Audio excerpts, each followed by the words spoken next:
All right, everybody, Terrence Pop here with another episode that is pre-recorded, but live from the Lair. All right, what are we going to talk about today? Oh, I know. Let's talk about toxic masculinity.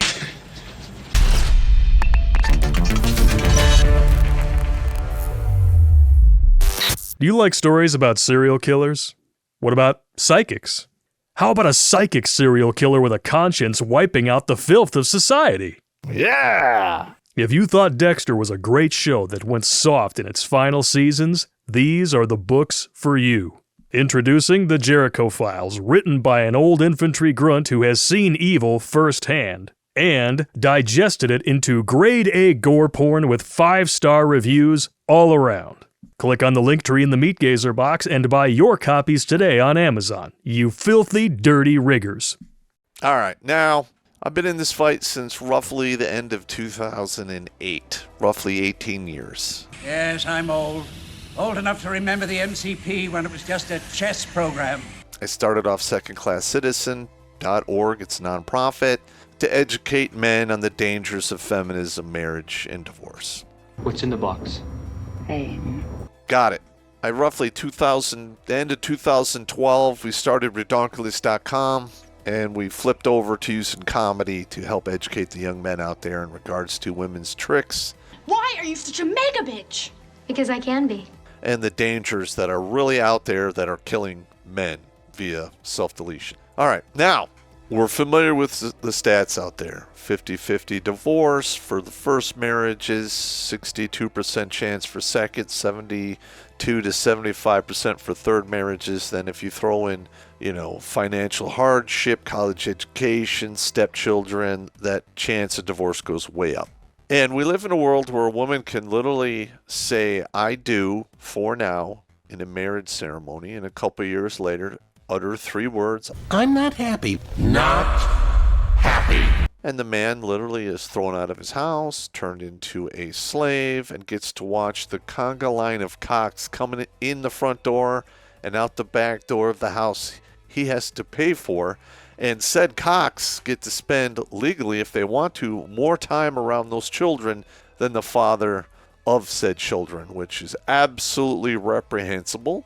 But you guys didn't come here for me to read you a bunch of stats. We're talking about toxic masculinity. I'll explain it so even you can understand. My colleagues will assist. One of the main reasons you are being labeled as a toxic person or you have toxic masculinity is because you are not easily controlled or managed. Let me say that again. If you're a masculine man, you are not easily controlled or managed. Everybody got that? So they have no other choice but to fall back on their old ways of trying to control you with blame and shame and guilt. Like, you just have toxic masculinity. Like they're going to shame you into silence. Those days are done, baby. Let's pretend that's not true. Yeah. And you can go pound a bunch of sand to all of your orifices and make yourself watertight. We're done. You only made one mistake. You went and pissed me off. We are done. Now, in my particular instance, I made a decision roughly when I was 12 years old in the 8th grade. I took a good, long look at myself in the mirror, and I was not happy with who I was or what I was becoming. I grew up in a house with a single mother and a younger sister, so the house is full of estrogen and all of that craziness. I looked weak. I was mentally weak, and I knew it. And I decided that I was not going to live like that, and I stepped into the fire. The closest thing I could get to at 12 years old was to play high school football, which I royally sucked at because I was incredibly small. But I knew I had to stick it out. If I wanted to change, I needed the fire of change, and that hurts. No matter what form it comes in, it's going to hurt. As a man, you need to become friends with pain. How have you achieved this advantage? Big balls. If you're not willing to do that, there's a word for that. Mangina. Or a feminist dude. Basically a third string man. And we all know what happens to third stringers. They get the shit kicked out of them. They get kicked off the team, or they get traded for something better. Those are the guys that stole our uniforms! I beat the shit out of us too! And that's the way it works. All right, now, I did all that. I did 33 years in the Army, 3 wars, almost killed in 2. I did all of the crazy bells and whistles stuff in the Army except Delta Force, which I regret. I would have liked to have at least tried out for that. I never got a chance, but that's ancient history, and it is what it is. And from the age of 22 to 32, because I wanted to perfect my trade, which was war, I competed as a kickboxer. I tried my hand at boxing, and that was good. If you counted mopping up the ring with your ass. I had to learn some valuable lessons in pride and arrogance, which the universe was more than generous in teaching me. And I've been walking the masculine path ever since I was roughly 13 years old. I led men in combat. I've led men in all kinds of crazy situations. I have the ability to maintain my composure and calmness in front of the most vicious, evil chaos you can imagine. And I hope I have the ability to continue to do that moving forward. And there's a lot of men out there who are falling for the guilt, the blame, and the shame. You have toxic masculinity. You're a misogynist. And they kind of go, oh yeah. They look down and don't do that, gentlemen. Don't fall into those traps. Control goddamn nodules that these women use against you. And other men, lesser men, let's just be honest. And if you are, a younger man out there in your late teens, early 20s, you don't like what's going on and you don't like, how you're developing, you can always change it. You're still alive. It's not too late. It's never too late. You just have to be willing to step into the fire, and there will be pain. It's just that simple. Look, if you're in college and you think it's bullshit, you're getting reamed out with debt and all this other craziness, leave. Find a trade. Do that. In fact, most of the guys out there, you'd probably be better served in current year going out and getting a trade. I mean, yeah, if you go in the military and you get out, a lot of times you put yourself on the list for a journeyman or apprentice, and it's apprentice, not a journeyman, in the trades. The fact that you're a veteran will move you up on the list. They could pick you up. You might have to go to community college for a year, 2 years, learn basics of the trade, and then go, get on the list to be an apprentice. A lot of them will pick you up and pay you.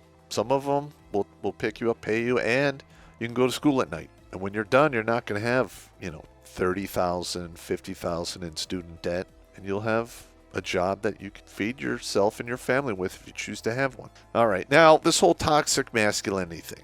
They have turned men into villains. And we're entering into a time where men are going to be needed. Because, let's be honest, soft men make hard times.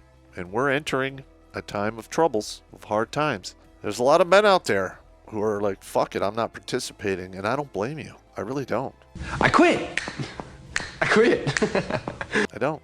Like, I myself, I did all that time military, wounded in combat twice, got divorced, was literally called a murderer and assassin in court, turned into a wage slave, and made homeless by the system. And that system is going to have a very hard time if they need to recruit men in mass because of that. And I don't blame you. I really don't. Now, for me, it's too late. I'm already in the system. If they call me back, I have no choice but to go.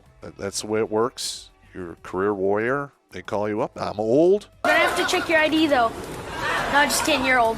But I'm sure they could find something I could do for my physical ailments and my age. Probably teaching or instructing or something along those lines. I got it. But if they don't correct the system, if they don't take a lot of the craziness that is making men alienated from this very civilization, if they don't fix these problems, this civilization is going to be gone inside of 50 years. That's not a lot of time. I mean, a couple of weeks from now, I'm going to be 57. I've seen half a century come and go, and it went like that. It could be sooner. I know. You're like, oh, Pop, that seems pretty dire. Yeah. Well, because it is. If you look back at history, when an empire falls, it is a bloody mess. And if men are not willing to step up to defend said empire civilization, it's done.